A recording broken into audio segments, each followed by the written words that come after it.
Babylon. I recommend for every entrepreneur to actually pick this up and read it. Hi beautiful people, how are you doing? It's Ola here. It's another episode. Yes, so today I thought I would do something a little bit different. I've done something like this before, and I actually got great feedback on it, so I thought I would do that again. I'm doing a review of the book The Richest Man in Babylon. I recommend for every entrepreneur to actually pick this up and read it. And even if you're not an entrepreneur, I think just anybody, this is a very good book on personal finance and self-help. It's inspirational. I find it motivating, but more in the aspect of managing your finances as a person, as an individual, and even as a business, so I wanted to talk more about this book.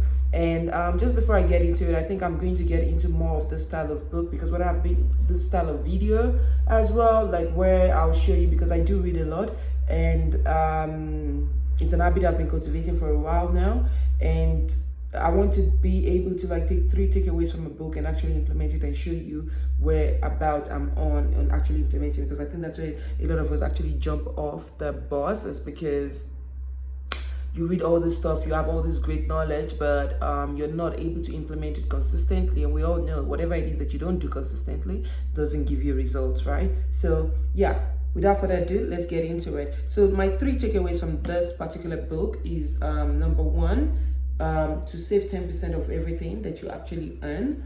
And that is for you. It's not for anybody. It's not for your child. It's not for your mother. It's not for your whatever. It's not for emergency. It's just 10% for you to always keep away. And I love that so much, because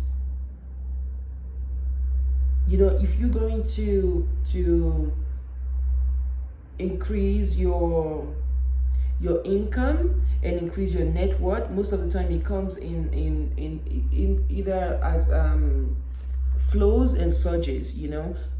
So with flows, I like to think of it as like, you increase your income flow, maybe based on a skill or based on whatever. And then with surges is actually investment. So when you put your money away, let's say in like real estate, or you put your money into a business, and when it pays dividends, or when the capital appreciate or whatever, there's like a huge spike, which leads you to capital gain tax and whatnot. Sorry, I'm an accountant, I can't help but think about that. Okay, so that's my first key takeaway, is like putting 10% of everything that you actually earn away in a nest somewhere, or in whatever account. And I'll tell you the interests that I've had with that. And I used to think it was just only me, but of recent I've been having a lot of people, because every time I meet someone, I just recommend, if I see that this is an area I can actually help them with, I do recommend this book to them. And people actually come back to me to say, you know what, I did start putting 10% away, and then I end up like just spending it again. And I will get into that in another video of how you can actually make sure you don't dip your long fingers into that pot that you've been saving up. One of the ways to actually do that is to have set up an account with an investment company, maybe like your Sanlam or your Netbank. If you want to do that, I'm actually qualified to actually do that. So you find the link down below to actually like send me an email, and then we can get that started for you. It doesn't matter if you even start with 500 Rand or you start with 300 Rand. You just put something aside, or you start with 1,000, whatever. Just put it aside so that you're not dipping your finger into your little nest egg. Okay, so that makes it our first takeaway. The second takeaway from this book is to always increase your ability to earn. This is gold. And when I've read this book like 2 years ago, and when the penny dropped, it actually made so much sense to me, because think about it. Every time you make money, let's say for example, let's take a round figure. So you made 10,000 Rand, and you took 10% of that money, you put it away and put it into your nest egg, because you are actively envisioning that you are going to invest it into something, or you're going to use it for something, right? So you put that 10% away, and then the other 10%, you put away into like an educational account or a sort of account for you to just always improve your skill, because you have to increase your ability to earn. I think one of my other books here, I believe, is The 7 Habits of Highly Effective People, where Stephen Covey was saying that P can only ever equal to PC, which means that your productivity can only ever equal to your productivity capacity. So if you're not increasing that capacity, you get to a point where you just plateau, because you can't produce any more of this stuff, because this is all you know. So, and I think it's also Grant Cardone who says, like in one of his quotes, that the reason why you don't have money and time is because you don't invest money and time in yourself. So the penny dropped for me there when it says 10% of, well, it didn't say 10%, but it just says like to always increase your ability to earn. I like to put everything into a system and just know, because that's how you actually like implement anything. Because if you just read it and it's just general, it's very difficult to implement. So I like to think of it as 10%, 10% into your savings account, which you will use to actually invest at some point in the future if you choose to. That's what I prefer to. 10% into increasing your ability to earn, and also that brings us to the third takeaway. The third takeaway is to always ensure a future earning for yourself. Obviously, there are more takeaways from the book, and I definitely recommend for you to pick this book. This is a 5. Actually, it's a 7/5 for me. Like, it is just so good. It's, you get your money more times than over when you buy this book. And please tell them an exclusive book that I sent you if you are buying from South Africa. So the third takeaway is to ensure that you have future income coming in from like investments that you've already done before, like to ensure a future income.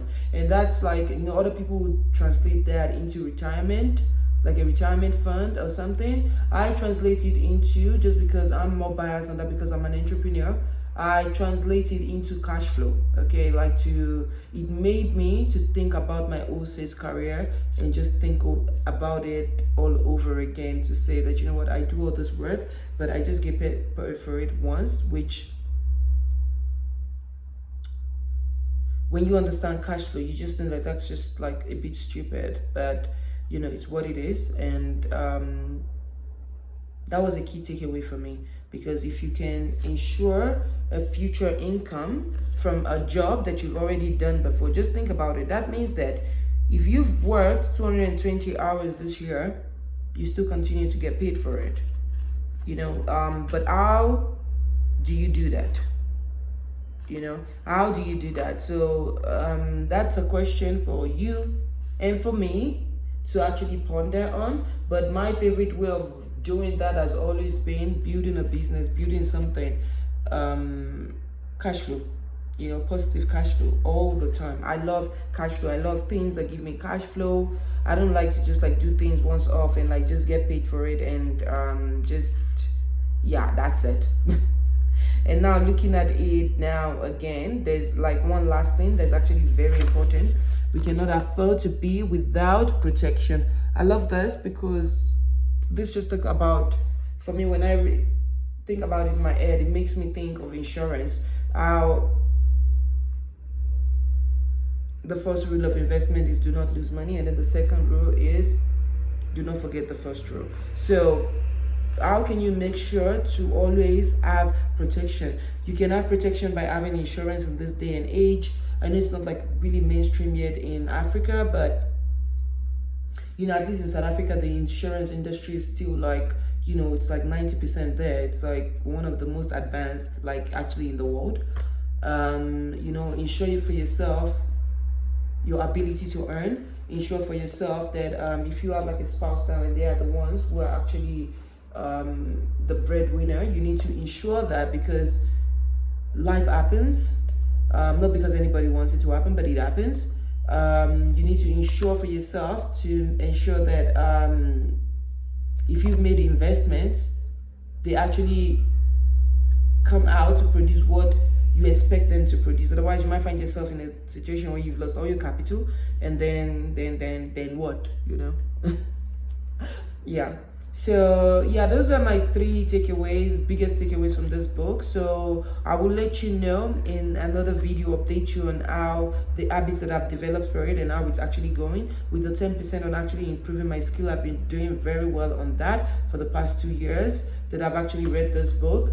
I started about a year ago, and like just increasing my ability to earn, and that's actually like putting a portion of whatever it is that I earn into investing back into myself in the form of coaching, in the form of education, in the form of skills that I need to get to actually get to where I want to get to. And on the 10% of actually everything you earn is yours to keep, I've been failing on that. And I recently came up with because I'll start and I'll stop, I'll start, I'll stop, because I'll find something that is interesting that I need to put the money into, which I will. And but I don't want to do that anymore. I want to follow you to the T. And one of the ways that I've actually come up with that is setting up an investment account, okay, and putting away like a 3 months emergency fund. If you guys want more information about that, I'll put my link down below to my email so that you can email me. Just send me like a quick email with your number and I'll give you a call back. We can have a quick chat and we'll see how we can actually help you to like actually do that if you do want to do that. But I strongly do recommend that you do that, because once you read this book, you're going to see the reason why that is actually important. So yeah, until next time, my lovelies, I'll see you. Cheers.